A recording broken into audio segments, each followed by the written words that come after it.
બનાસકાંઠાના કાંકરેજમાં કોંગ્રેસની જન આક્રોશ રેલી પ્રદેશ પ્રમુખ અમિત ચાવડા સહિત ધારાસભ્યો હાજર રહ્યા। સાંસદ ગેનીબેન ઠાકોર સહિતના નેતાઓ ઉપસ્થિત રહ્યા। અમિત ચાવડા અને ગેનીબેન ઠાકોર રેલીમાં જોડાયા। કોંગ્રેસના સંમેલનમાં વોટ ચોરીનો મુદ્દો પણ ગુંજ્યો। સાંસદ ગેનીબેન ઠાકોરે સરકાર સામે આક્ષેપો કર્યા।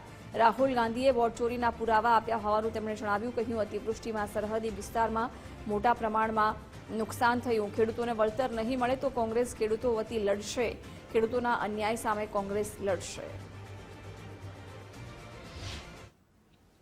અતિવૃષ્ટિની અંદર આ વિસ્તારની અંદર સાહેબ એ કપાસ હોય એરંડા હોય એ ખેડૂતોને મોટા પાયે નુકસાન થયું છે। અમે ત્યાં સોઈગામ તાલુકો હોય વાવ તાલુકો હોય ત્યાંની તાલુકા કોંગ્રેસ સમિતિને સાથે રાખીને ગામડે ગામડે ગયા અને તમામ ખેડૂતોના ફોર્મ ભરાવ્યા।